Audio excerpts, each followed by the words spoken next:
Bom, nós já estamos gravando e é muito bom estar aqui com vocês mais uma quinta-feira na nossa reunião do departamento. E saindo um pouquinho do tema da reunião, eu gostaria inicialmente de lembrar que amanhã, dia 12/3, completará um ano da primeira morte por Covid no Brasil. E ontem, dia 10/3, foi o dia com maior número de mortes, maior média móvel de mortes no Brasil, que está caminhando, né, na contramão do mundo, com piora diária do impacto da pandemia, por vários motivos, entre os quais o desrespeito à ciência, às orientações da ciência. E eu gostaria de expressar também as minhas condolências a todas as pessoas que perderam seus entes queridos por conta desse vírus. E ressaltar, né, como professora, como médica, como parte da equipe do hospital, que nós estamos passando pelo pior momento da pandemia e que a gente não pode relaxar em nenhum detalhe os cuidados para conter a disseminação desse vírus. Ontem nós tivemos um número assustador de óbitos, e assim, não dá para como a gente só falar bom dia, muito prazer, está tudo bem dentro desse contexto. Nesta semana também celebramos, né, o Dia da Mulher, no dia 8 de março, e é um dia que simboliza algumas das conquistas das mulheres na igualdade dos direitos, né? Então, para isso, eu chamei para a reunião hoje, na Semana da Mulher, a nossa professora Sophie, uma professora pesquisadora com méritos inquestionáveis. Quando eu fui coordenadora do nosso programa de pós-graduação, trabalhando com os indicadores, né, isso ficou mais evidente. Ela é a nossa maior pesquisadora no departamento, e eu sempre falo isso nas aulas, falo para os alunos dela, fico muito contente quando eu dou aula para os alunos da Sophie, porque eu sei qual vai ser o desempenho deles. E eu agradeço muito, Sophie, a disponibilidade de você gastar esse tempo aqui com a gente, preparar um material para a gente sobre as mulheres na ciência. E aí eu pedi para a professora Sophie que ela escolhesse quem ela queria que moderasse.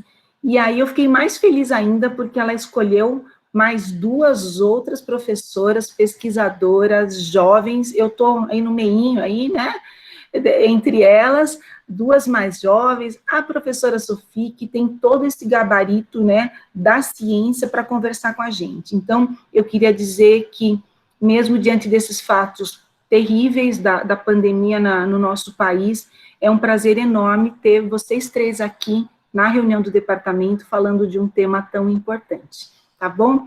Sophie, a palavra é sua e vocês conduzem como for a melhor maneira. Muito obrigada mesmo. Muito obrigada, Fernanda, né? Palavras sempre muito gentis, e eu vou retornar o elogio, porque você é uma grande docente que está aguardando pacientemente a abertura do seu concurso para titular, que foi trancado pela pandemia, né? E você é nossa chefe do departamento. Eu vou falar minimamente sobre isso, mas vou falar um pouquinho sobre isso. Eu queria agradecer todos os presentes, né? E dizer que, como a Fernanda falou, não dá para escapar do momento da pandemia, nós estamos dentro de uma pandemia, então nós não temos os resultados ainda das repercussões da pandemia nas mulheres na ciência em 2020 e 2021. Nós sabemos que elas têm um impacto grande, sim, porque as mulheres são cuidadoras mais determinadas das crianças, né? Por mais que a gente saiba que hoje as tarefas estão divididas, eu tenho 3 filhos e agora eu tenho 3 netos, e eu estou vendo as mulheres realmente, quando tem que amamentar, a mama, a teta, né? Como a gente fala, eu falo para minha filha que ela virou uma vaca profana, né? Ela é realmente aquilo que tem que estar lá a cada 2 horas.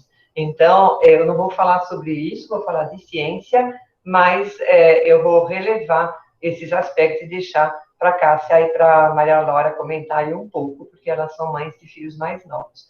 E a maternagem, ela não vem só na questão dos filhos, ela vem na questão da mulher. Nós vamos ver um dado interessante que a Maria Laura me pediu para levantar, quer dizer, me sugeriu também, né? Que é a questão das mulheres na orientação da iniciação científica, que é significativamente maior do que do nosso grupo controle, né? Nosso grupo controle hoje serão os homens, né? Então, sentem-se todos acolhidos, nós gostamos muito de trabalhar com homens, eu fiz os levantamentos com a Melissa das últimas defesas, eu vi que tem defesa em que só tem mulher, tem defesa em que só tem homem, mas tem defesa em que tem os dois. E eu, particularmente, eu acho que a gente trabalha junto, né? Nós não queremos 100% das mulheres na ciência, nós queremos um espaço respeitado. Então, eu vou iniciar a minha apresentação e, após agradecer a presença de todos vocês, tá? É muito agradável poder falar aqui na reunião do departamento, e realmente a reunião do departamento é onde a gente se prepara, porque nós vamos ser realmente avaliados pelos nossos pares, né? Então, acaba dando um trabalho maior do que a apresentação que a gente faz em congresso, em que a gente é dividido entre muitas pessoas que, na realidade, são mais distantes do que vocês que estão aqui no nosso dia a dia. Então, eu optei para essa apresentação realmente ficar na questão dos dados. Então, terá um pouquinho de dados a mais. E vocês vejam que eu peguei a letra, eu peguei uma cor de letra roxa. Então, eu vou escapar do rosa para as mulheres e do azul para os homens, e eu vou colocar diversos tons de roxo. Eu vou fazer uma introdução geral sobre o tema, e depois eu vou falar de 3 departamentos de ginecologia e obstetrícia do estado de São Paulo. No caso, já avisando, eu peguei departamentos de universidades estaduais e do interior, entre aspas, né? Então, peguei Botucatu, peguei Ribeirão Preto, né? A USP Ribeirão, a Unesp em Botucatu e aqui a Unicamp, porque assim a gente tem uma amostra mais significativa do que apenas um departamento. Mas, para iniciar, eu vou colocar a questão do Dia Internacional da Mulher e da Menina na Ciência, né? Que foi uma decisão das Nações Unidas, ela foi tomada numa Assembleia Geral no dia 22 de dezembro de 2015, e aqui a gente vê que ela já tinha sido colocada em pauta no dia 25 de nove de 2015, e na realidade ela vem da questão da transformação do mundo, porque a agenda para 2030, e todos nós estamos seguindo isso agora durante a pandemia, é para um desenvolvimento sustentável. Então, nós temos que tomar ciência de que o mundo está num processo de modificação. E essa resolução vem seguindo uma resolução de 2013, no qual já tinha sido visto que acesso e participação das mulheres e meninas em ciência, tecnologia e inovação era absolutamente necessária. E aqui é o que eles mesmos colocam na página deles, da Unesco, né? Eu achei muito interessante, porque chega a ser até banal, né? Mas a igualdade de gênero é fundamental, porque mulheres representam metade da população mundial. Então, elas têm um papel decisivo nas tomadas de decisões, e sua participação deve aumentar na ciência, tecnologia e inovação. Eu achei um pouco cômico, porque faz muito tempo que a gente sabe que as mulheres representam metade da população mundial, né? Parece que nós não somos, então, uma minoria. E agora, em 2019, a Unesco, no seu Instituto para Estatística, publicou várias estatísticas relacionadas a mulheres na ciência, né? E considerando que, para esses dados, o pesquisador, o cientista, seria alguém envolvido na pesquisa e desenvolvimento, basicamente Research and Development. E esse pesquisador trabalharia na concepção ou criação de novo conhecimento, melhorando ou desenvolvendo conceitos, teorias, modelos, técnicas, software e assim vai. Então, realmente, não é uma participação exclusivamente na área da saúde. E aqui, esse levantamento mostra, em cores mais escuras, aqui a gente vê esse pequeno paizinho, né? Vou mostrar depois quem que é, para não errar o nome, mas é o Miramar, que tem mais de 70% das pesquisadores são do sexo feminino. No restante do mundo, a gente percebe que não é tão ruim. Então, a gente tem várias áreas em rosa mais claro, aqui, que identificam de 0 a 30, ou de 30 a 45%, mas nós temos aqui uma proporção na qual se coloca o Brasil e a maior parte da América Latina, de mulheres que ocupam quase 50% dos cargos de pesquisadores. Não tem dado nesse levantamento dos Estados Unidos, Canadá e Austrália, tá? Então, esses são dados faltando, porque eles fizeram através de levantamentos tipo do IBGE, alguns IBGE da vida, e aí eles não conseguiram encontrar esses dados nesses países. E no Brasil é importante relevar que nós não vamos ver os dados nas colunas específicas, porque foi uma inferência. Também não conseguiram dados específicos a ponto de poder dizer tantos por cento, mas foi visto que era entre 45% e 55%. Eu vou chamar a atenção aqui, já que nós não temos os dados americanos, eu vou chamar a atenção aqui para a Europa, porque a gente sempre tem uma visualização da Europa como sendo extremamente desenvolvido e no qual a igualdade de gênero teria sido atingida. E aqui, quando a gente vê esse mapa, e eu nasci na Bélgica, então eu estou muito feliz em ser uma mulher na ciência no Brasil, porque eu tenho mais oportunidades, porque na Bélgica e na França gira em torno de 30% as mulheres que estão envolvidas com pesquisa. Aqui, então, eu coloquei conforme os gráficos que foram mostrados pela própria Unesco, né? Aqui só copiei os gráficos, e eu acrescentei algumas flechinhas aqui embaixo. Então, vocês podem ver que na Europa considera-se desde a Macedônia do Norte, a Lituânia, a Sérvia, a Bulgária, então aqui a gente tem os países europeus que têm registro. A gente vê que começa aqui acima de 50%, então poderia parecer muito bom, mas quando a gente chega para países que são para nós, brasileiros, referência, Portugal, Espanha, Reino Unido, Itália, Suécia, a própria Bélgica, a Alemanha e a França, a proporção de mulheres vai caindo vertiginosamente, a ponto da gente ter apenas 27% dos pesquisadores franceses sendo mulheres. Quando a gente passa para África, Ásia e Pacífico, a gente tem uma enorme variação. Então, a gente tem aqui, como eu tinha falado, né, o Mianmar, que é o país que tem o maior número de mulheres, maior proporção, desculpa, não tem nada a ver com o número, maior proporção de mulheres na ciência, mas a gente percebe aqui que a gente tem números extremamente variados entre os diferentes países. E aqui a América Latina. Então, aqui a América Latina, vocês percebem que o Brasil não aparece, né? Quer dizer, os slides estão sendo passados rápido, mas eu posso ver com vocês aqui, o Brasil não aparece, porque são dados estimados, mas a gente vê que a proporção de mulheres na ciência não depende muito do IDH. Então, na realidade, isso é um conceito que para mim foi surpreendente, porque eu tinha a impressão que quanto mais rico o país, maior seria a inserção em relação à desigualdade de gênero. E aqui eu peguei, portanto, um trabalho publicado pela Gilda Barabino, é uma pesquisadora, e vocês veem aqui que o grupo que ela envolveu é essencialmente de mulheres, né? Eu geralmente trabalho com mulheres e homens, e ela vem desenvolvendo nessa sigla, que é STEAM, que a gente encontra muito na ciência, a questão da ciência, tecnologia, engenharia e matemática, nas quais eles estão tentando, é um processo que surgiu dos Estados Unidos, que quer incluir mais meninas, desde o ensino fundamental, desde o ensino médio, desde o primário, para elas terem mais prazer em trabalhar com ciência. E aqui ela fez uma avaliação de mulheres na física médica e na engenharia biomédica. E aqui começam alguns números que são um tanto quanto ainda, a gente ainda vai ter que ir atrás disso, né? Que é a questão da formação e da consequência dessa formação na vida. Então, aqui ela coloca a proporção de mulheres e homens graduados em ciência e engenharia, segundo a titulação e ocupação de cargos chaves na academia.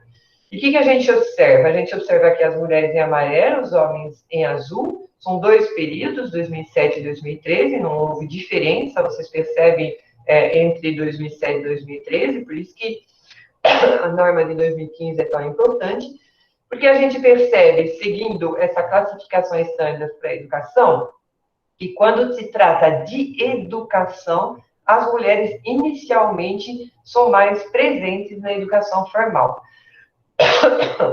Essa proporção se mantém muito semelhante, em torno de 50% para cada grupo, quando a gente está falando de obter o doutorado. Mas a partir do momento em que se obtém o doutorado, a gente percebe que a ascensão dos homens é significativa quando se trata de ocupar cargos chaves, enquanto que as mulheres aqui ocupam menos cargos chaves. desculpa a tosse, e nós vamos ver que isso repercute um pouco, inclusive nos departamentos de tocoginecologia, porque as mulheres tendem a se aposentar mais cedo, talvez porque elas estejam menos motivadas a permanecer trabalhando aí nesses empregos na ciência. E aqui a porcentagem de mulheres segundo a titulação em engenharia, de novo, e seu cargo, seu lugar em cargos-chave, aqui ela pegou dados americanos. De engenharia, então eles não são totalmente semelhantes à medicina, mas a gente percebe aqui, na engenharia em geral, essa pouca porcentagem, essa pouca proporção de mulheres, e aqui essa queda das mulheres em cargos importantes à medida que vai evoluir dentro da carreira. Bom, quando a gente continua vendo esses dados, a gente percebe que, de uma forma geral, a gente tem uma proporção que vem crescendo quase que zero, né, em relação a essas engenharias, agora considerando 2017, mas que ela se mantém realmente extremamente baixa quando a gente compara aqui as linhas vermelhas, verdes e azuis, que falam de titulação, e aqui a linha marrom, que fala de cargos chaves na academia. E ela fecha com uma questão que eu, uma vez, já cheguei a comentar com a Laura, né, da questão dos mentores das mulheres. Então, uma das sugestões da Barabino é que sejam mentores mulheres para as mulheres, que haja mais mentores mulheres para as mulheres. Equilíbrio entre o trabalho e a responsabilidade em casa, e se esse não for possível, que haja o respeito das responsabilidades em casa na carga horária feminina. Programas para desenvolver a liderança em mulheres, que são necessários, porque não se sabe exatamente se as mulheres não chegam aos cargos de maior liderança, porque elas têm outros objetivos na vida que não só a carreira acadêmica, ou se realmente elas não são motivadas devido ao meio ambiente que não é tão propício às mulheres, que deveria melhorar. Melhorar a comunicação entre gêneros, fundamental. E, por fim, que é o que eu vou fazer aqui, manter e divulgar arquivos de mulheres na ciência. Desculpe só um minuto, vou desligar o ar-condicionado. Você desligou o ar-condicionado para mim, né? Bom, e agora eu vou mostrar alguns números que são interessantes para todos, né? A gente fala em ciência, a gente fala em prêmio Nobel, e a gente sabe que há uma desproporção muito grande na questão dos prêmios Nobel das mulheres, que talvez esteja relacionada à questão justamente dos cargos na academia. Só para lembrar, os prêmios Nobel são 603. Então, vocês percebem aqui o número de prêmios em física, química, medicina, literatura, paz e ciências econômicas. Mas o número de laureados é maior, porque você pode ter um prêmio Nobel ganho por um só, compartilhado em 2 pessoas, compartilhado em 3 pessoas. Quando a gente vê os números gerais, realmente é assustador. Vocês percebem aqui as faixas mais roxas, que correspondem às mulheres, e as faixas que tendem mais para o rosa, que corresponde aos homens aqui em roxo, as mulheres aqui em um pouco mais rosa, né? 57 mulheres, 6%, ganharam o prêmio Nobel desde 1900 até 2020. Mas é importante relevar que 28 desses prêmios foram concedidos nos últimos 20 anos. E aqui eu vou mostrar os últimos 3 anos. A gente tem aqui em 2018, então eu deixei o prêmio da paz e o prêmio da literatura aqui embaixo, porque nós estamos hoje falando mais de ciências, né? E aqui a gente percebe que na física a gente já tem uma mulher, a gente tem uma mulher aqui na química, e a gente tem na literatura mulher, na paz, um homem e uma mulher. Quando a gente vai para o 2019, a situação é dramática. Então, vocês percebem aqui, é menos de 10%. Apenas uma mulher aqui na economia. Então, temos que ficar o tempo todo atentas. Mas, por outro lado, aqui em 2020, vocês percebem que, agora brincando, né? Mas a foto ficou até mais bonita, né? Porque a gente tem aqui mulheres que trabalham, mulheres que são reconhecidas pela sua participação na física e na química, por exemplo, né? E aqui, mais um prêmio Nobel em 2020, que foi de uma mulher, para a literatura, que eu não coloquei exatamente como ciência. O ano em que mais mulheres ganharam o prêmio Nobel foi em 2009. Então, vocês percebem que a gente tem que se manter ativa para realmente termos nosso trabalho reconhecido. Ainda há uma predominância de homem, mas isso pode se tornar mais igualitário. E no Brasil? No Brasil, claro que se vier um prêmio Nobel, tanto para homem quanto para mulher, a gente vai gostar muito, né? Mas, por enquanto, não estamos ainda não sei se tem algum candidato. Então, eu vou falar de coisas mais simples. Eu vou falar do Centro de Gestão e Estudos Estratégicos, do CGEE, que é um centro excelente para obtermos dados sobre a pós-graduação como um todo. Ele é um centro que pertence ao Ministério da Ciência, Tecnologia e Inovação do Brasil, e eu fiz aqui o levantamento dos mestres e doutores em 2019. Tem apoio do IBGE, da CAB, do CNPq, do Ministério da Economia, da Educação, Ciência e Tecnologia e do Governo Federal. E aqui a gente vê a porcentagem de mulheres com título de doutor nas várias grandes áreas do conhecimento. Esse levantamento vai de 1996 a 2017. Eu coloquei essa coluna dos resumos e a coluna de 2017.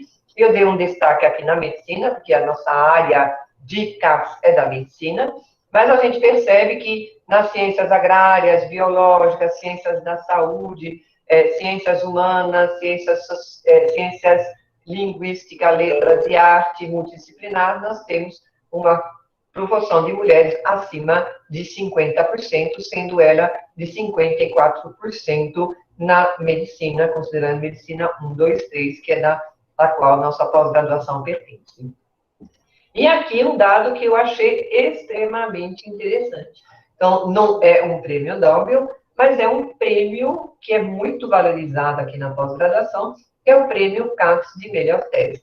Eu não peguei aqui as menções honrosas, só peguei o prêmio CAPES.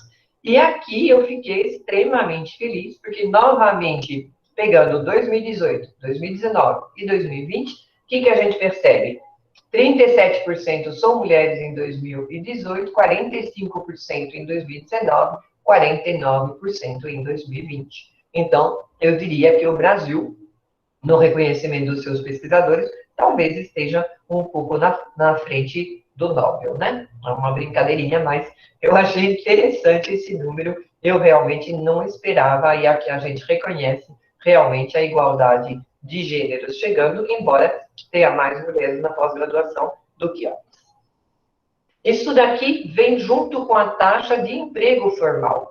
Aqui, essa linha azul clara é para mestres, eu vou focar mais na questão dos doutores, porque a gente está falando em ciência, então a ciência vem geralmente quando a gente atinge o título de doutor. Vocês percebem que há uma diminuição da taxa de emprego formal que vem acontecendo, a curva parece muito grande, mas na realidade são 4%, é significativo, de perda de 2010 para 2017, a gente já sabia disso. Essa perda é um pouco maior na ciência da saúde, nas ciências biológicas, mas ela se apresenta aqui nesse gráfico, em que vocês percebem aqui a proporção de pessoas empregadas e as diferentes grandes áreas da pós-graduação. E aqui a gente vê essa pequena diminuição de empregos formais para doutores, que acontece agora nos últimos anos, mas ela é para ambos, homens e mulheres. E aqui, então, eu vou mostrar as doutoras tituladas no Brasil e a questão de se elas estão trabalhando sim ou não. E aqui os números não são ruins quando a gente compara com a apresentação anterior, onde vocês vejam aqui, está tudo em torno realmente de 60%, mas quando a gente vê isso em números colocados assim na tabela, assusta um pouco, porque a gente percebe que a gente tem, às vezes, até quase 40% de doutores também, que têm lá o seu título de doutor e que não conseguem, ou não querem, ou não desejam trabalhar em emprego formal, no qual, na realidade, eles foram formados, né? Então, eu não conseguiria dizer para vocês exatamente que tipo de emprego formal é esse, mas eu achei esse número muito baixo, não em questão das mulheres, mas em questão da formação de doutores no Brasil como um todo. E agora eu vou passar para o que eu vou chamar de uma série de casos, né? Uma série de casos comparativos. Então, eu, como eu tinha falado no início, escolhi pegar os departamentos de ginecologia e obstetrícia, ou então, como nós chamamos, tocoginecologia, da Unicamp, da Faculdade de Medicina de Botucatu e da Faculdade de Medicina da USP de Ribeirão Preto. E aqui nós temos dados que são extremamente interessantes. Então, são 92 professores, nos quais aqui eu peguei a classificação que foi dada pelos lápis e pelos sites das universidades. Então, eu entrei na universidade, de lá eu fui para o departamento, do departamento eu pesquisei pelo lado dos professores pleno, professor colaborador e professor que são professores somente da pós-graduação. Deu um total de 92 professores, sendo 47 homens e 45 mulheres, uma proporção quase semelhante, embora, lógico, a gente está trabalhando na ginecologia obstetrícia, a gente sabe que a gente tem um número de graduando e de pós-graduando do sexo feminino muito maior, do gênero feminino muito maior. E aqui eu vou fazer toda a apresentação baseada em faixas, que não são faixas etárias, vou mostrar aqui a questão da faixa etária, mas em faixas de obtenção do título de doutor. Porque mais importante do que saber qual a idade da pessoa, é importante saber qual que é o tempo em que ela está na ativa como pesquisadora aqui no nosso país.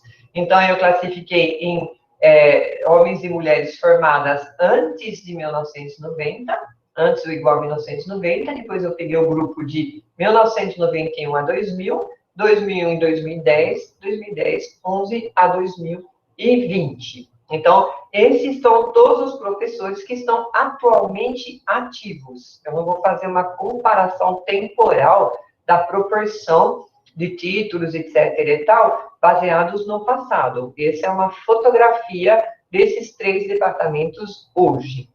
E aí a gente observa que tem, entre aqueles com doutorado antes ou até 1990, nós temos 19% do grupo docente. Eles ingressaram na graduação entre 1948 e 1979 e tem uma média de idade de 70 anos, que varia de 60 a 90 anos. Vocês vejam que esse grupo é predominantemente composto por homens.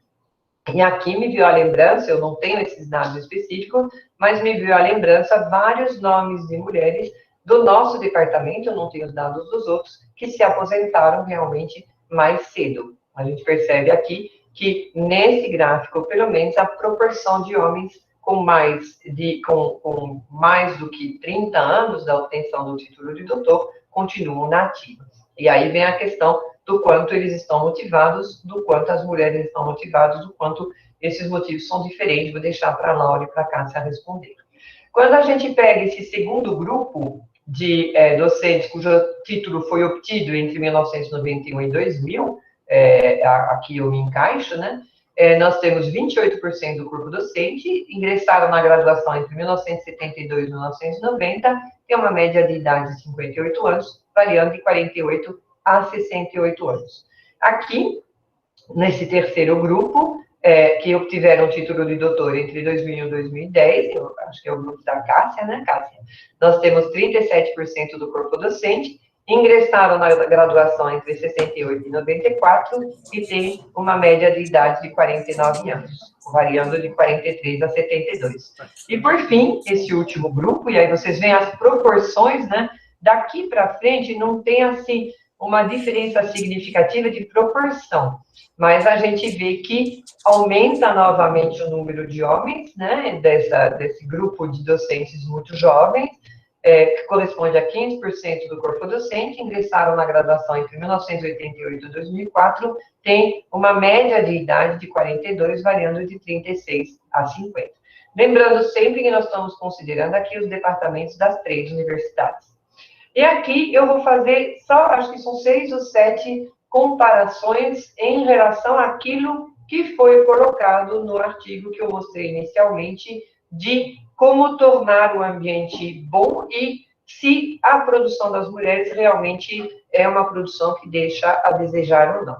E aqui veio a minha primeira surpresa, quando eu fui checar realmente a questão dos orientadores, dos homens e das mulheres, né? Então, vocês percebem aqui as docentes mulher que estão atualmente na ativa, a grande maioria delas foi orientada por homens. Nós temos uma proporção menor, que é maior aqui entre 2001 e 2010, de mulheres que são docentes e que foram orientadas por mulheres. E aqui, nos docentes homens, chama muita atenção que a maioria dos docentes homens foram orientados por homens. Então, é uma certa disparidade, porque é como se aqui as interpretações são variadas, mas de uma forma ou de outra são homens que orientaram homens que permaneceram na carreira docente. E aqui, no grupo da docente mulher, nós temos mulheres que orientaram mulheres que permaneceram na carreira docente, mas nós temos mulheres orientadas por homens que permaneceram na carreira docente. E aí talvez a gente tenha algo para ser discutido depois no debate. Em relação ao tempo de doutorado em livre docência, e aqui nós temos números absolutamente semelhantes de mulheres e homens livres docentes, nesses 3 departamentos, e considerando apenas as pessoas que estão na ativa, nós percebemos que a distribuição por momento de formação, né, até 1990, 2000, 2010, 2020, ela segue uma proporção esperada por causa do tempo de formação das pessoas.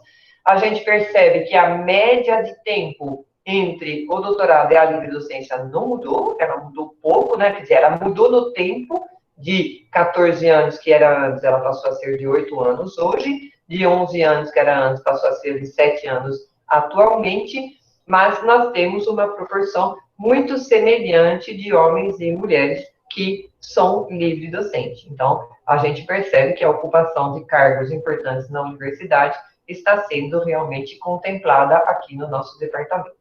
E aqui eu estou mostrando outro indicador, porque é um indicador fácil de pegar, é a proporção de mulheres e homens com bolsa produtividade em pesquisa do CNPq. Poderia pegar outros, poderia pegar prêmios, poderia pegar financiamento, mas esses são muito mais difíceis de ser quantificados de uma forma clara. Então, aqui eu peguei a produtividade em pesquisa, que é algo que reconhece o brasileiro como pesquisador, quando ele se apresenta, lógico, né? Quando ele não se apresenta, ele não é procurado pela ciência, tem que ser uma apresentação pessoal, tem que ser uma solicitação, e a gente percebe aqui que a proporção de docentes mulher ou de docente homem é absolutamente igual quando se trata de obtenção da Bolsa Produtividade em Pesquisa, e a gente percebe que essa produtividade em pesquisa, que está aqui em amarelo claro, ela segue também o padrão clássico que a gente esperaria do tempo de formação. A gente não espera que um docente muito jovem, que tenha obtido seu doutorado aqui entre 2011 e 2020, tenha a mesma rapidez para chegar aqui na questão da produtividade em pesquisa, que é cumulativa. Mas não há diferença entre homens e mulheres. Aqui eu vou pegar mais 3 indicadores só, né, de produção. Eu não vou chegar na produção de literatura, não vou pegar capítulos de livro, nem artigos, porque ali também tem toda uma métrica que mostrar números absolutos não seria muito ilustrativo, mas eu vou mostrar a questão da orientação, que foi também levantada como algo que a gente tem que levar em consideração na formação dos docentes, que vão ser os pesquisadores dos docentes, e não docentes, mas dos pesquisadores que estão chegando, né? E aqui a gente percebe que há, sim, uma diferença significativa entre a orientação de iniciação científica entre mulheres e homens. Então, as mulheres tendem a orientar mais alunos de iniciação científica.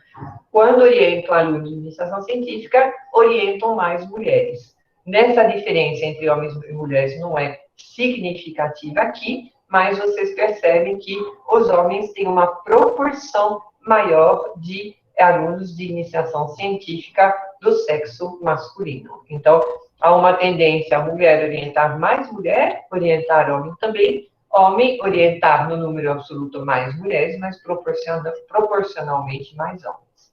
Em relação à orientação de mestrado, e aqui eu peguei orientador e co-orientador sem diferenciação, então tem alguns alunos que foram orientados e co-orientados por duplas, que podem ser de homens e mulheres, ou de homem e mulher.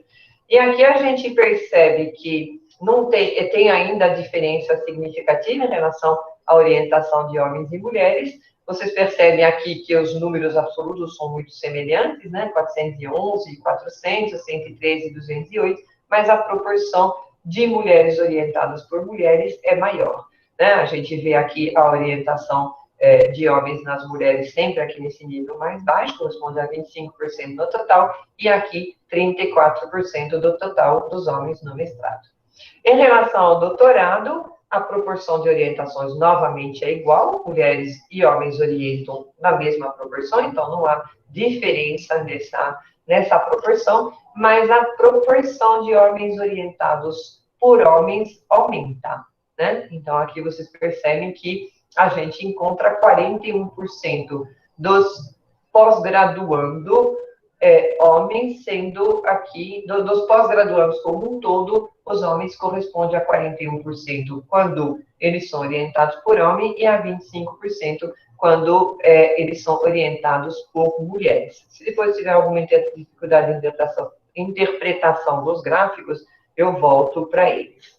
E aqui eu vou ter que finalizar com a questão dos cargos. Então, eu vou passar rápido isso aqui, porque nós estamos no momento de eleição, mas também não tem muito problema, porque as 3 chapas são candidatos, são do sexo masculino. Então, vocês vejam aqui a USP, aqui uma mulher, a Unesp, uma mulher que foi interina, na realidade, ela não foi colocada, mas ela substituiu o reitor, e aqui na Unicamp nós estamos todos, tudo azul, né?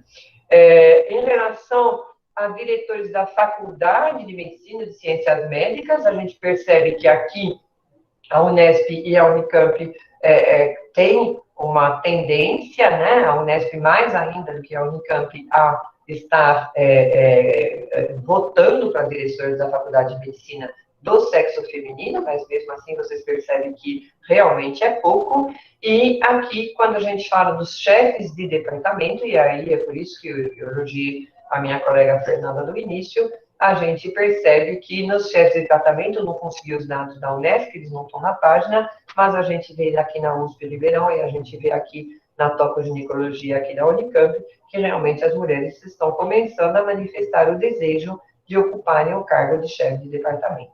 E eu vou finalizar a minha apresentação com a Kazui Panetta, né?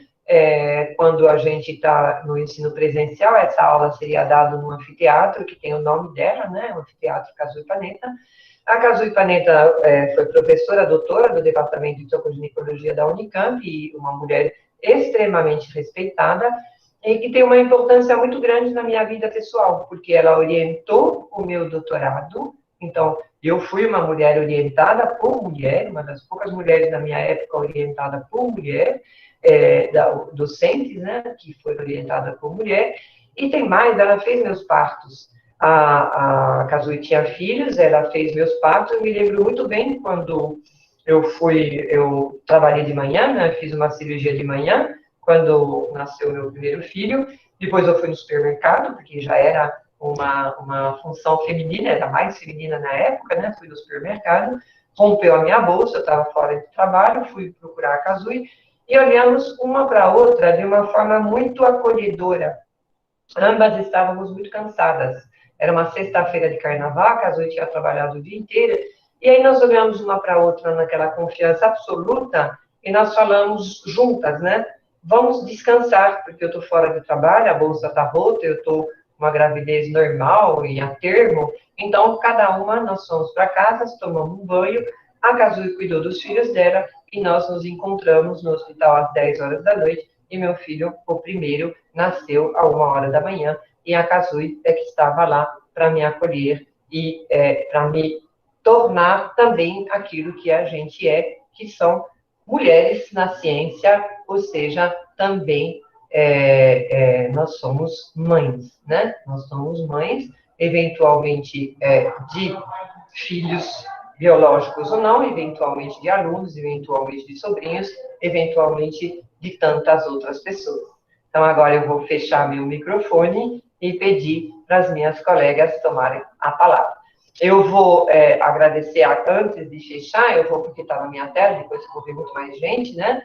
mas eu vou parabenizar o João, então, enquanto o João está com a cabeça baixada, mandando um recado para mim, eu estou mandando um recado para ele. O João era um grande amigo da Kazui, né? É um grande amigo da Kazui, o fato da Kazui estar em outra dimensão não muda nada, e o João foi meu orientador de mestrado. Então, como aqui não é uma competição, mas é simplesmente uma inclusão, então eu agradeço aqui o João Luiz. E agradeço também, antes de finalizar, o Luiz Otávio, porque é o que eu digo, eu não acho que as mulheres devam ser mulheres sozinhas. E o Luiz Otávio me ajudou a fazer essas tabelas que eu apresentei aqui, porque eu fiz o banco de dados no Excel, e aí eu falei, Luiz, eu preciso da sua ajuda. No começo ele ficou um pouco com medo, né, de ver que ele ia ter que trabalhar com essa questão de gênero, até que ele descobriu que ele foi orientado por uma mulher. Né? E aí, quando ele descobriu que ele foi orientado por uma mulher no seu doutorado, ele se sentiu uma pessoa até que um pouquinho feliz de participar dessa modernidade. Obrigada a todos. Sofia, é uma pena que nós realmente não estamos de maneira presencial. Eu tenho certeza que você estaria escutando aplausos e vendo a emoção, principalmente de todas as mulheres que estão assistindo. É um privilégio assistir uma aula com esse teor absolutamente científico. Então, bom dia a todos. Eu vou começar essa moderação, eu e Cássia vamos ajudar nesse debate. Eu vou começar dizendo que é uma honra ter a indicação do meu nome para participar dessa aula e representar minha geração, que foi dita aí de jovens, talvez nem tão jovens, de cientistas. Para quem não me conhece, eu sou Maria Laura, eu sou professora livre-docente da obstetrícia, e vou assumir esse papel junto com a professora Cássia, que também está aqui, vai falar alguns minutos em seguida. Cássia, que é professora livre-docente da ginecologia. Então, a gente conseguiu realmente montar um grupo até completo nisso, né, Sofia? Representando também todas as áreas aqui do departamento.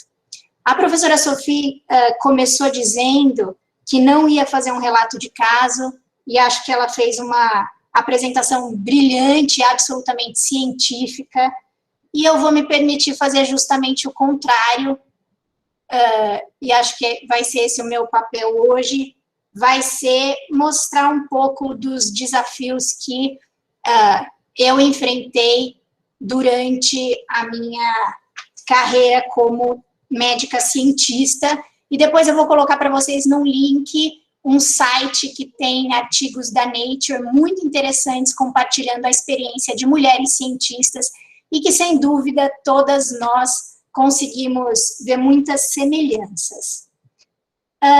Eu preciso começar dizendo que eu, sinceramente, nunca pensei muito sobre isso no começo da minha carreira. Talvez porque eu venha de uma família privilegiada, de professores universitários, e talvez pela escolha pela área da saúde, onde a gente sabe que as mulheres têm tido mais espaço nas últimas décadas. Hoje os dados mostram que dentre os pesquisadores na área da saúde, mais de 60% são mulheres, diferente das exatas, né, matemática, computação, os desafios são ainda maiores, menos de 25% são mulheres nessas áreas. No entanto, eu acho que no momento que eu me tornei orientadora, eu passei a perceber com muita clareza o desafio que é ser mulher cientista. E o papel que eu tinha também nisso. Hoje em dia, eu tenho atualmente 10 alunos de pós-graduação, dos 10, 7 são mulheres. E eu posso dizer que nos últimos anos, a pergunta que eu mais escuto dos meus alunos, também escuto dos homens, mas que eu mais escuto das mulheres que escolhem pela ciência é: como você consegue? Eu escuto essa pergunta quase todo dia. E claro que existem 1000 respostas para 1000 fases diferentes da carreira, mas talvez a função das mulheres seja justamente isso, a capacidade de fazer mais do que a orientação. É a palavra que a Sofia usou, que chama mentorship, que as mulheres, quando assumem esse papel de orientação, assumem também o papel de ser um exemplo, né, de ser o role model, e de conseguir mostrar que é possível fazer todas as coisas que a gente faz sim, cada uma vai ter que definir a sua prioridade, o seu momento, e lidar com as suas culpas. Mas existe, sim, essa possibilidade. Eu tenho pensado muito sobre isso. A Organização Mundial de Saúde também, acho que é um momento que o mundo tem discutido isso. A OMS abriu uma proposta chama Mentoring for Success, e é uma proposta de facilitar mentorship entre mulheres no mundo inteiro. O primeiro curso começou esse ano, eu fui uma das selecionadas como mentoras, então eu espero melhorar a minha capacidade de orientação, principalmente das mulheres. Bom, e não tem como falar disso, a Sophie disse, sem falar para aquelas que têm filhos, sem falar disso, sem falar dos filhos e da prioridade que isso assume na nossa vida. Eu engravidei a primeira vez no mestrado, defendi o mestrado grávida de 17 semanas, emendei no doutorado, voltei a atender os meus casos do doutorado com menos de 2 meses pós-parto, só pude fazer isso pelo absoluto suporte que eu tenho na minha casa, com meu marido e meus pais. Depois, prestei meu concurso para docente grávida de 32 semanas, na minha segunda filha. E eu tenho uma história que eu conto algumas vezes, porque me impactou muito, e a Sophie fez parte dessa história, porque ela ficou tão indignada no dia que ela saiu e bateu a porta do anfiteatro, o Anfiteatro Kazui, no meu concurso de docente, na arguição. Então, eu prestei o concurso de docente grávida, recém-terminado o doutorado, e um dos professores que veio de fora, ele na arguição, ele falou o seguinte para mim: Laura, eu quero uma resposta sincera. Você até agora teve uma carreira meteórica, publicou seu mestrado, doutorado, está num grupo de pesquisa muito produtivo, mas você sinceramente acredita que você vai manter a produção assim? E apontou para minha barriga. Na hora eu não tive presença de espírito e talvez nem maturidade para responder o que ele merecia ouvir, mas felizmente já tivemos oportunidades de nos encontrar em mesas e em congressos, e acho que ele já percebeu que eu consegui, e não só mantive, como melhorei muito a minha produção depois do doutorado. Então, às vezes, alguns exemplos servem para mostrar como a gente dá conta e quando a gente tem um objetivo, né? E para o pós-doutorado eu resolvi fazer no exterior e fui com uma criança com 5 anos e com uma com 2 anos de idade. Hoje eu realmente acho que foi meio loucura, mas deu tudo certo e ter ido foi muito importante para a minha carreira e só foi possível pelo suporte familiar que eu tenho e pelo suporte que eu tive do meu marido, que priorizou a minha carreira naquele momento e assumiu o cuidado da família comigo e por mim. Então, eu tenho certeza que cada uma tem a capacidade de trilhar o seu caminho na ciência, levando menos ou mais tempo, a depender do suporte das suas opções, mas que dá para levar as duas coisas, dá, e dá para levar muito bem, tá? Eu nem vou falar da pandemia, porque daí eu perdi o controle, mas a gente continua tentando. Cássia. Bom dia a todos. Eu gostaria de dizer que eu me senti muito honrada também e muito feliz de poder estar participando aqui dessa reunião do departamento. E eu gostaria de parabenizar a doutora Fernanda Surita pela escolha desse tema e por todo o cuidado que ela tem com os temas que ela escolhe para a reunião do departamento. Então, eu vejo o cuidado que ela tem e todo o trabalho que ela tem em trazer temas importantes e temas que a gente consiga debater, não só os temas de tocoginecologia, mas temas que são importantes de forma geral para todos nós. Então, parabéns pela escolha desse tema, estou muito feliz de poder estar aqui e estar conversando um pouquinho sobre isso. Eu vou precisar contar um pouco aqui da minha história aqui, porque eu não vou conseguir não fazer isso. Eu tenho uma história bastante grande com a doutora Sophie. A doutora Sofia, ela sabe que foi uma pessoa muito importante, assim, para mim.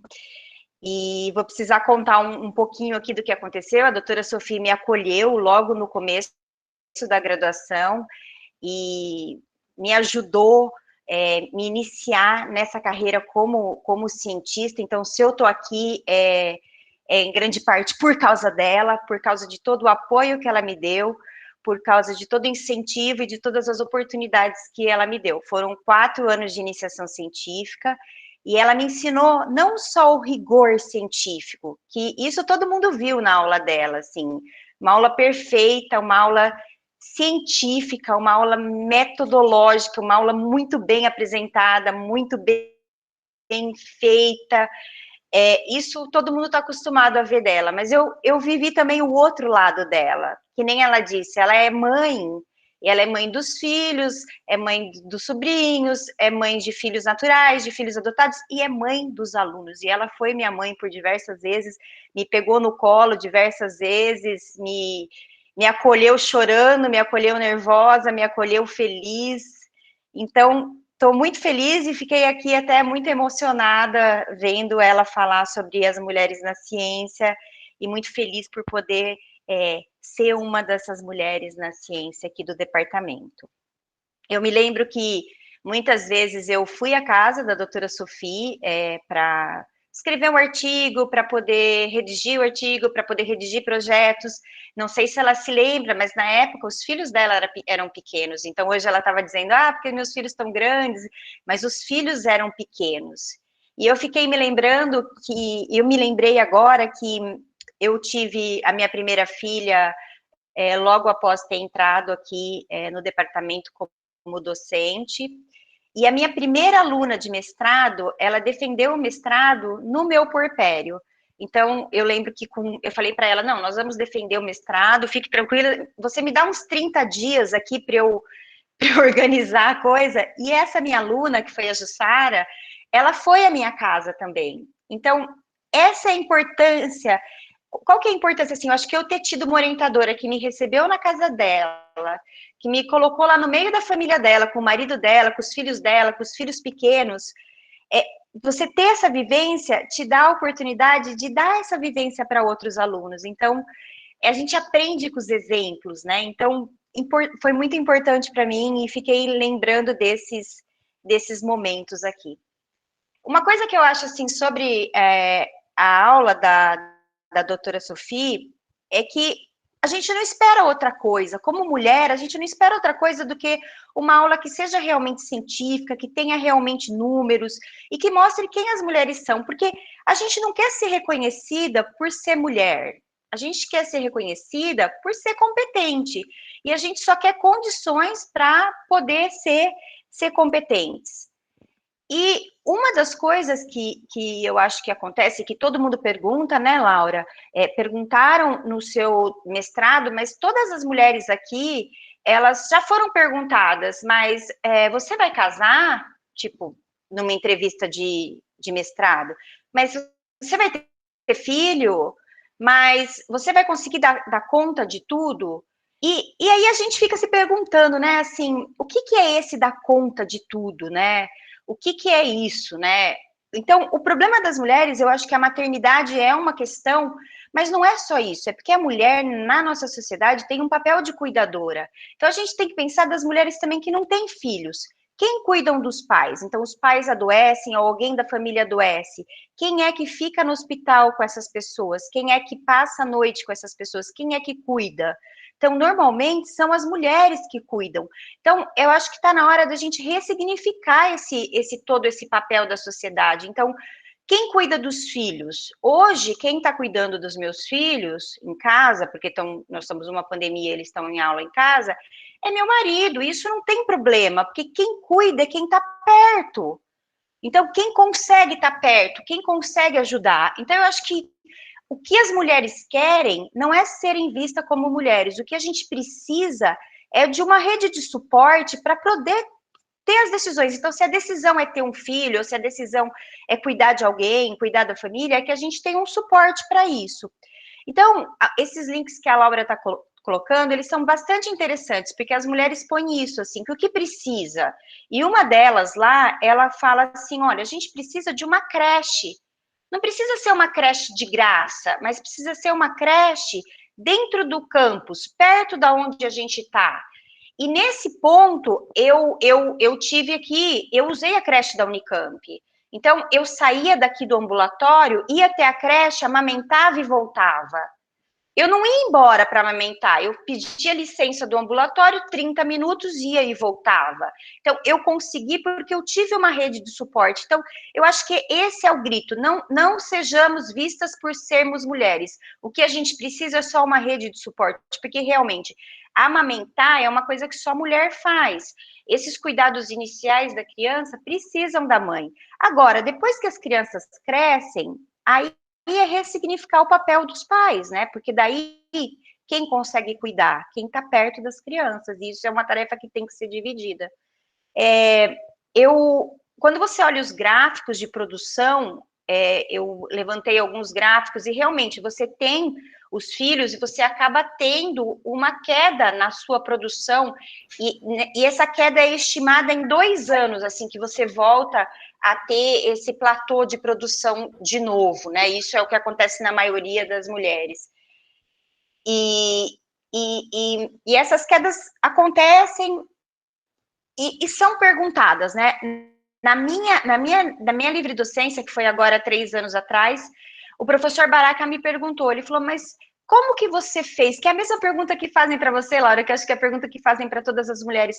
Como que você fez para manter? Como que você conseguiu manter a produção e ter essa produção? E daí eu achei bastante interessante num desses. A gente tem todos aqueles fatores, né? Fator H, fator I, que mede a nossa. Assim.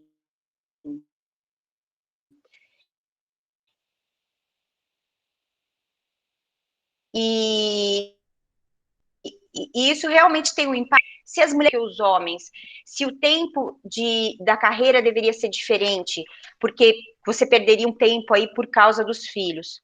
E eu não sei, não tenho uma resposta para isso, mas talvez isso seja a resposta de por que as mulheres demoram mais para ascender na carreira, que foi um dado que a Sophie mostrou, né?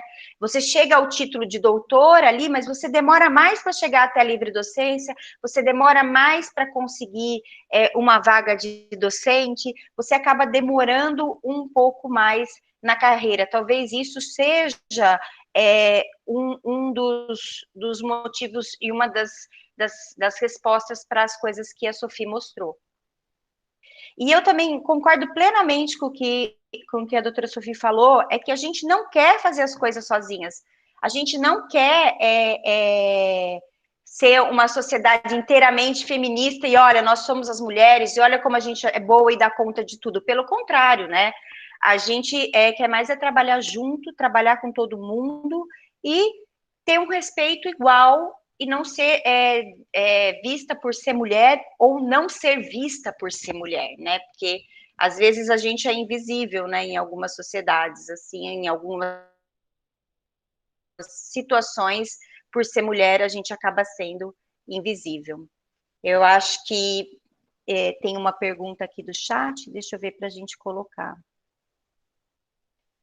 Tem uma pergunta. A Diana também levantou a mão, Cássia. Desculpa. É que eu vi que a Diana levantou a mão perdão. Tela, e ela colocou também no chat. Perdão, Diana, você sabe que eu tenho um problema com essa mãozinha aí. Eu não enxergo essas mãozinhas. Ontem eles me falaram, até na reunião. Tem a mãozinha. Eu falei, essa mãozinha aqui, não, a mãozinha. Desculpa, Diana, pode falar, por favor. Obrigada, Cássia. Primeiro, queria agradecer a professora Sophie por essa sempre brilhante, né? Pela doutora Fernanda também pela oportunidade. Acho que foi muito boa essa colocação da Cássia, né? Como ter mulheres em cargo de chefia traz um olhar diferenciado sobre questões que são nossas questões do dia a dia, né? Então, trazer esses temas, eles são sempre são os temas que são muito sensíveis, não só para a gente, mas para a sociedade como um todo. Então, é uma forma da gente demonstrar que a gente está atento ao que está acontecendo fora daqui. E a professora Sofia é sempre uma referência como mulher, né, para nós pesquisadoras, acho que para todo mundo, quem foi ou não foi aluno diretamente, eu me sinto super aluna da Sofia mesmo não tendo sido diretamente, e aprendo todos os dias eu aprendo com a Sofia, hoje até já aprendi um pouquinho. Mas sobre o nosso tema, né, a gente observa que existe, sim, uma maior participação das mulheres nas atividades científicas, mas, como a Sofia mostrou em alguns gráficos, existe também uma tendência a que essas mulheres cientistas, elas se concentrem em determinadas áreas, e isso já gera uma reflexão, né? Então, a gente aqui não observa isso tão fortemente, porque estamos num departamento feminino, né, que trata da feminilidade, do ser mulher, mas essa é uma realidade. E ainda que a gente tenha um número maior, numericamente, estejamos crescendo dentro da academia, a gente observa que essas mulheres, elas têm mais dificuldades de avançar na carreira, tanto que, como a Sofia demonstrou, os postos, né, de maior hierarquia acadêmica, eles ainda são ocupados por homens. E aí isso, né, essa diferença na progressão, e considerando que, se a gente for considerar estritamente por mérito, o mérito, as métricas mostram que a produção, ela é muito semelhante, né, a gente não consegue fazer essa diferenciação do homem para a mulher, mas por que é que a mulher não está conseguindo avançar, né, conseguindo, ou será que ela também não está tentando, porque tem um ambiente hostil que não permite que ela avance na carreira, e isso não é sentido só na ciência, a gente observa isso em todas as áreas, né, então a gente, exatamente por viver numa sociedade que ainda se estrutura através de conceitos de uma sociedade patriarcal, esse avançar na carreira, ele não é atrativo para as mulheres, para nós mesmas, né? Será que nós, enquanto pesquisadoras, a gente, quando começou ali na carreira, a gente vislumbrou que o que eu quero é vencer na carreira e subir e crescer? Então, a gente tem também, dentro da nossa formação estrutural, psicológica, né, e formação cultural mesmo identitária, a gente não busca tanto quanto os homens, porque a gente não foi estimulado nesse sentido.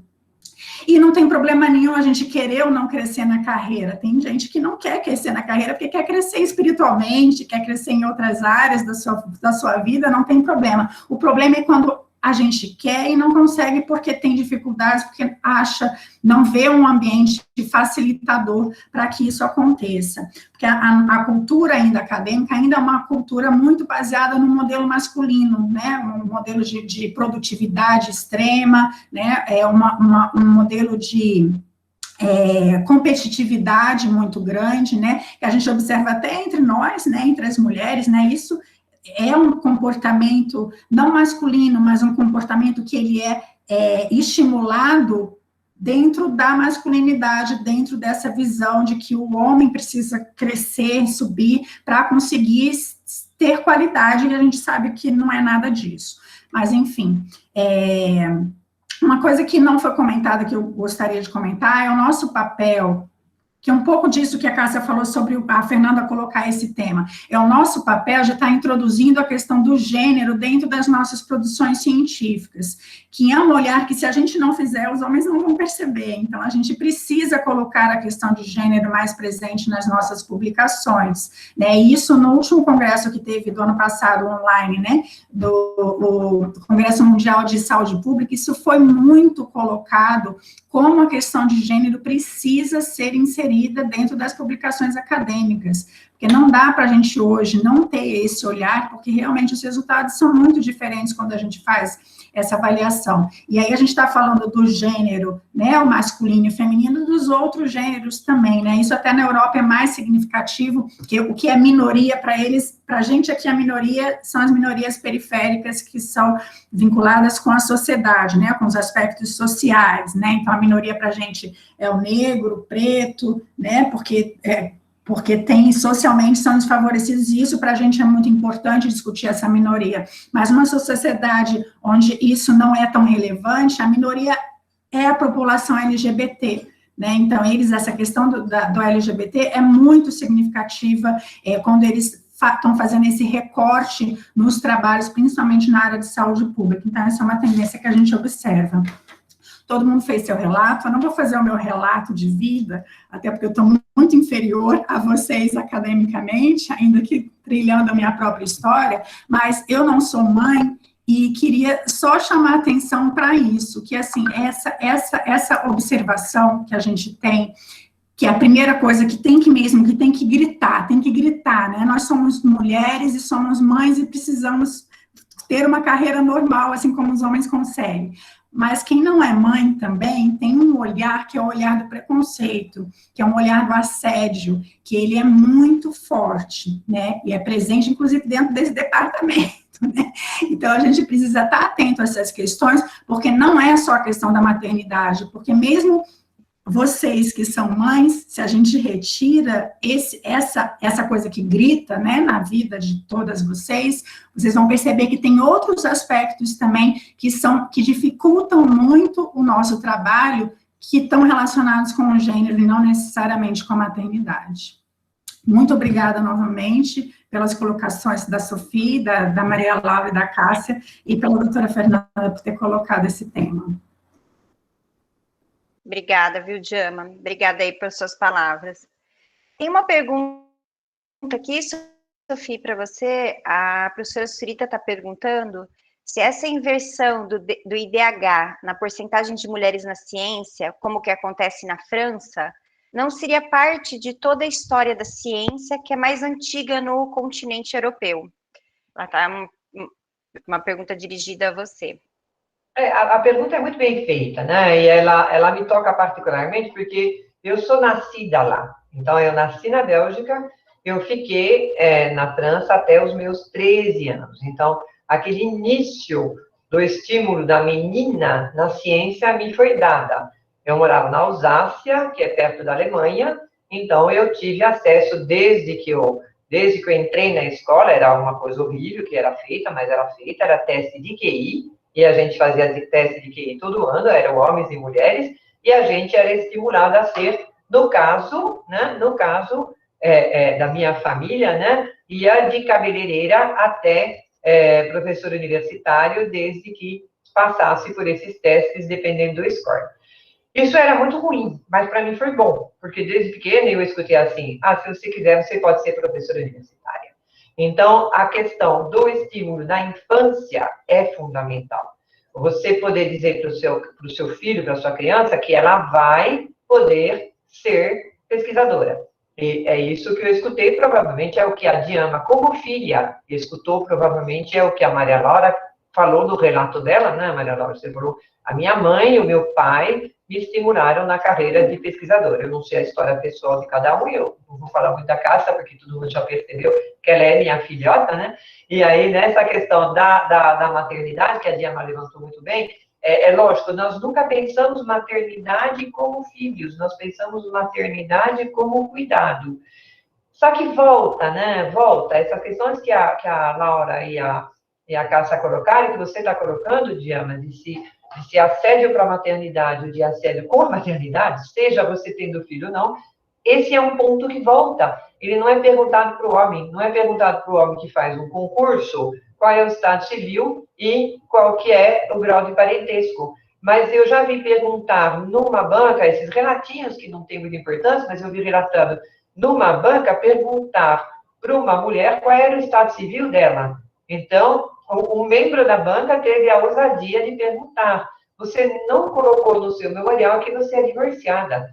E isso foi, eu também saí batendo a porta, né, porque tem coisas que a gente não pode falar no exame de titular. Eu vi que o João Luiz respondeu assim, idiota, mas no meu concurso de titular, eu sempre fui muito bem acolhida, por homens e mulheres, em qualquer lugar. Eu não posso dizer que houve realmente um desacolhimento, mas de um senhor muito idoso, né, que era um professor muito conhecido aqui, ele me perguntou, você vai prestar exame de titular? Isso eu não admito, porque você já teve todos os privilégios de ser mulher. Você agora quer roubar o nosso espaço? Então, isso foi colocado e eu não podia falar idiota, porque ele era da banca. Como que eu vou falar isso na banca, né? Então, realmente, essa questão das bancas, eu vou voltar para a pergunta do IDH, Mas vendo a história das bancas, a gente não pode esquecer que nossas bancas eram essencialmente formadas num sistema patriarcal. E até hoje ele diminuiu, mas até hoje, para determinados cargos, por isso que eu não falei de titular aqui, ainda tem um modelo mais patriarcal. Então, a questão que nos é colocada não é a mesma questão que é colocada para o homem. Eu não sei quais que são as colocações feitas para os homens, na realidade, do ponto de vista pessoal. Não se olha para o perfil físico do homem, não se olha se ele tem cabelo ou não. A nossa raiz branca já incomoda, né, Fernanda? Então, de repente, deixar o cabelo branco é uma coisa que nos é desaconselhada pela sociedade. E de repente, nós vivemos com homens carecas, e eles são carecas e a gente não.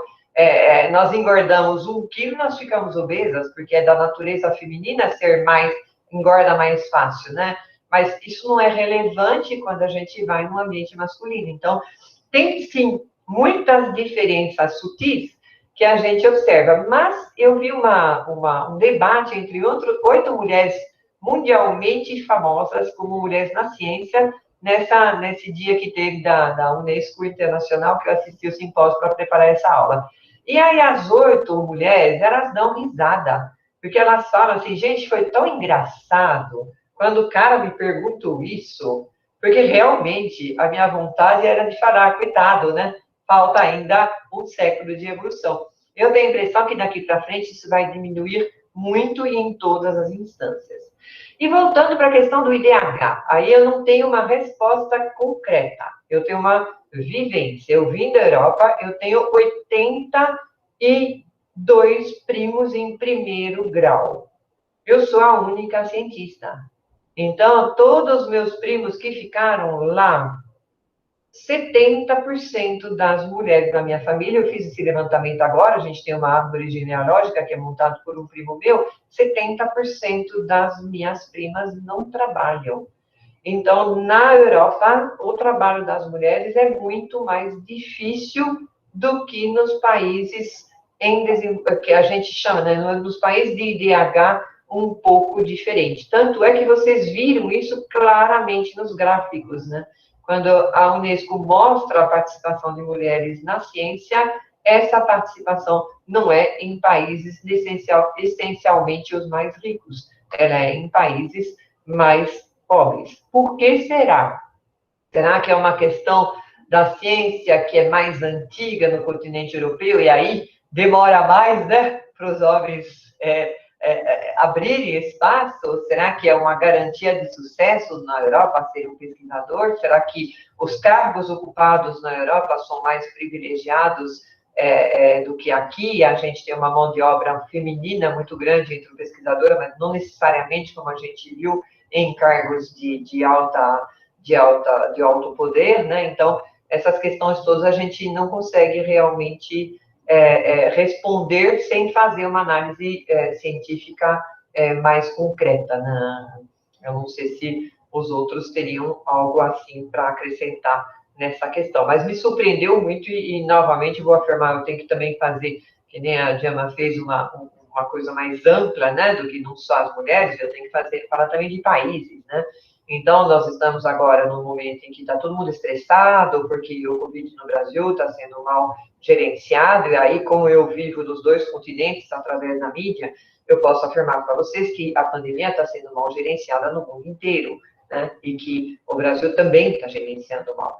Mas, por outro lado, para mim, que veio da Europa, ser acolhida no Brasil foi muito bom, do ponto de vista de mulher. A mulher brasileira, eu acho que ela acaba tendo, lógico que aqui vem uma experiência pessoal, mas ela acaba tendo uma relevância maior do que a mulher europeia.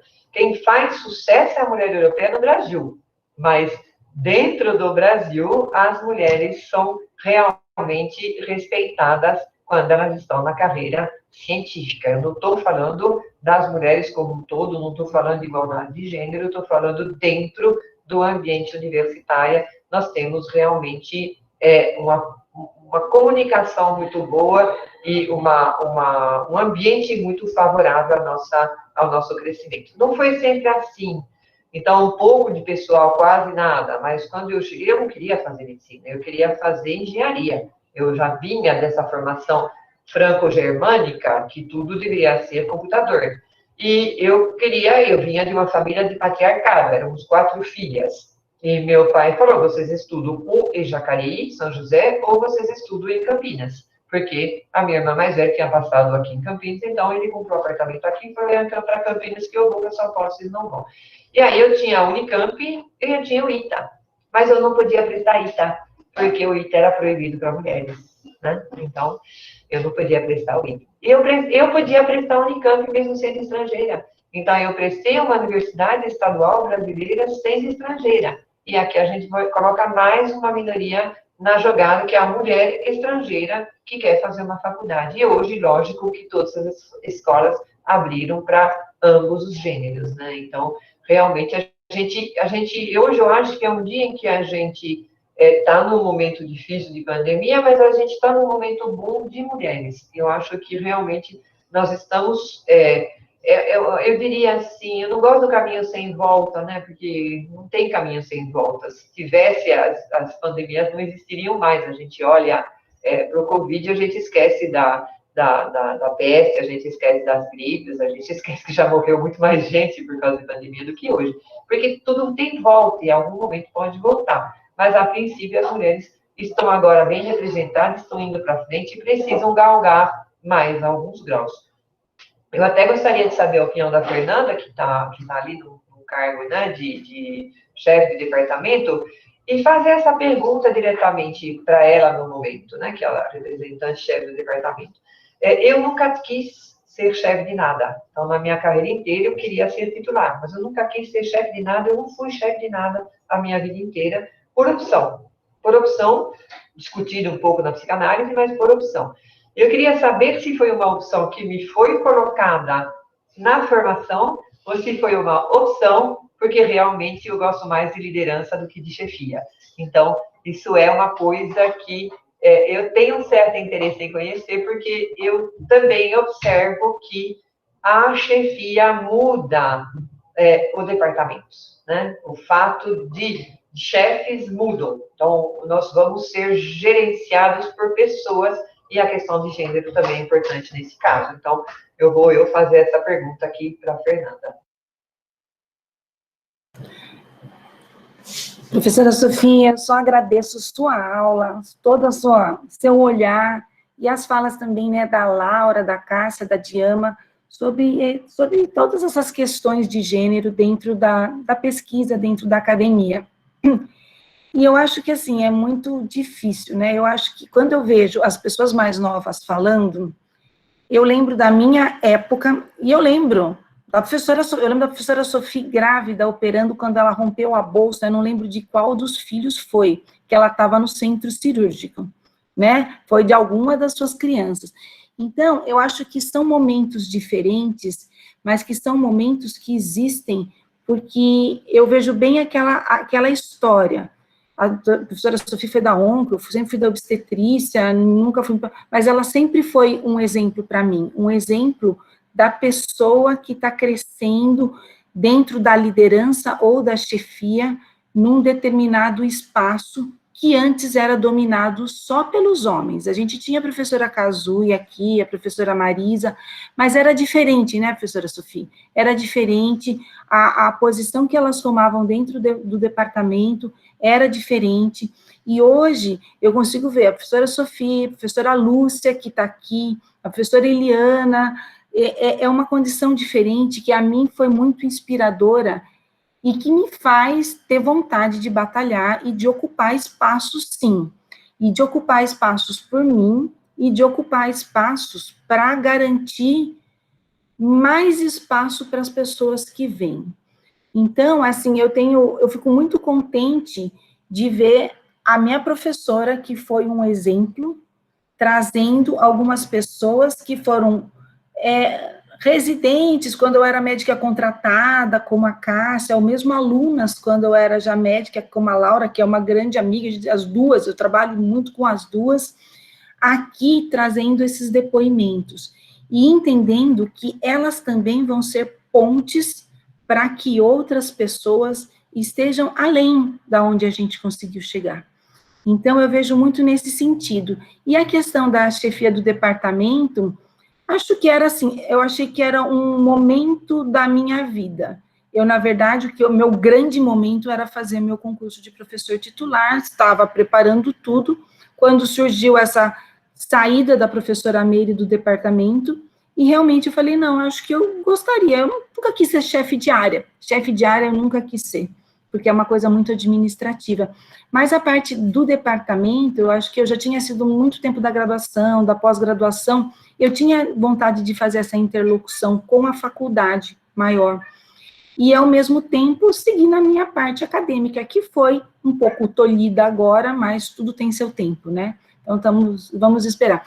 Mas eu acho que o grande olhar é a gente, assim, eu penso que eu tenho vontade de ocupar os espaços que me forem permitidos, para que a partir daí a gente consiga que mais pessoas sigam no mesmo caminho. Que não, hoje é muito claro, a gente olha para o nosso departamento, isso é muito tranquilo, né, Sofia? Mas no passado não foi. Não foi para você e não foi para mim. E elas que vêm um pouco depois já vivem um mundo muito diferente do que a gente viveu. Então, as bancas eu nem vou comentar, né? Até as próprias bancas mudaram muito. Mas acho que é isso que eu gostaria de falar. E assim, eu gostaria de agradecer mais uma vez. E assim, ó, nós estamos no adiantado da hora, eu fico aqui controlando o tempo, tá? Porque é minha função também. Queria pedir para que vocês fizessem um fechamento, Cássia, Laura e Sofia, para a gente encerrar essa reunião que foi excelente. Só elogios aqui, tá bom? Muito obrigada. Eu só tenho a agradecer a participação. Sophie começou dizendo que não ia fazer relato de caso, mas eu fico muito feliz de ter conhecido ainda um pouco mais da sua história também. E fico à disposição para conversar mais sempre depois com todas as mulheres e com todos os homens que estiverem assistindo também. Eu também só gostaria de agradecer, foi um prazer para mim ter participado aqui com vocês, muito feliz pelo convite, professora Fernanda, muito feliz por ter visto que a Unicamp é a única, né, faculdade com 3 chefes de departamento seguidos, mulheres, assim, realmente, assim, esse fato ajuda a gente, né, Laura, ajuda a gente, Diama ajuda as outras docentes aqui do departamento mais novas, a que, se quiserem, conseguirem, né, assumirem cargos de chefia e de liderança. Foi um prazer para mim estar aqui com a Laura. A Laura é uma pessoa muito querida, assim, por mim, é uma pessoa que eu admiro muito, muito a velocidade que ela fez a carreira dela, a forma que ela fez a carreira dela, o jeito que ela cuida dos filhos dela, porque quem convive um pouco com a Laura vê que é um amor e uma atenção muito grande por essas crianças, e o jeito que ela cuida dos alunos dela, porque a Laura é uma das pessoas que acolhe os alunos também dentro de casa, que leva os residentes para dentro de casa, que faz grupos com os alunos dela de pós-graduação, então, com certeza, ela tem muitos filhos aí também, espalhados aqui no departamento. E sem palavras para dizer, Sofia, o prazer de estar aqui com você hoje, de ter participado com você. Você sabe que você mora no meu coração, e para mim fica até emocionada, assim, de poder ter participado aqui com você. Obrigada, gente. Oi, obrigada a toda a plateia, né? Eu estou vendo aqui muitos rostos femininos, rostos masculinos. Aqui eu estou usando os termos sem nenhuma, são simplesmente termos, né? Dizer que realmente nós estamos nessa trajetória por prazer. É muito gostoso fazer pesquisa, é muito gostoso fazer docência, e o ambiente que favorece o prazer no trabalho faz com que realmente a produção aumente e também aumente a nosso crescimento como pessoas, né? Então, foi muito desafiador para mim preparar essa aula, porque justamente eu não queria entrar numa questão de uma visão muito pessoal, e eu tinha medo dos dados, na realidade. Eu tinha um pouco de medo dos dados. E quando eu fui levantar os dados, eu fiquei radiante, porque eu vi que realmente nós conseguimos preencher lacunas assim que a gente não acreditava que fosse possível. E aqui eu queria dar mais um final, né? as mulheres trabalham juntas. Isso é uma outra coisa que ficou evidenciada na literatura, mas que eu não pude colocar aqui, porque não era o momento oportuno. Mas a gente tem que lembrar que as mulheres trabalham juntas. As ideias de que as mulheres são competitivas, elas são ideias também totalmente pré-concebidas. Os homens vão à guerra, as mulheres ficam juntas, cuidando dos feridos, cuidando dos lares, cuidando dos pacientes, cuidando de todos. Eu vou mostrar, vou até falar, se a Juliana me permite, não estou vendo ela aqui na tela, mas quando ela me mostrou o caderninho que o filho dela escreveu, o filho dela falou, a minha mãe, eu amo, etc. e tal, mas ela acrescentou, porque ela está cuidando de pessoas com Covid. Então, realmente, nós estamos sempre juntas, nós competimos muito pouco, a competição entre as mulheres é mínima, quando a gente compara a competição entre a população como um todo, né? Nós trabalhamos muito juntas. E como finalização da parte pessoal, né? E depois vou voltar a palavra para a Fernanda, mais um pequeno depoimento pessoal, mas no meu concurso de titular, um dos membros da banca perguntou para mim, além de você montar uma equipe que conseguiria trabalhar mesmo que você desaparecesse, o que foi que você fez? Então, aquilo para mim foi um elogio gigantesco, porque o que a pessoa viu é aquilo que eu tinha construído em conjunto. Então, ele sentiu isso meu como uma ofensa, né? Quando ele fala que mais você fez, e se você estivesse no Big Brother, o que você faria para permanecer? Porque no meu concurso titular éramos 2 candidatos, né? E aí eu falei, eu não posso responder, porque se eu estivesse no Big Brother, eu estaria em cima da mesa pelada e rebolando, e talvez não fosse exatamente isso que a banca de titular exigia naquele momento, mas eu estava sendo julgada, não podia responder. Mas realmente nós trabalhamos muito bem em equipe.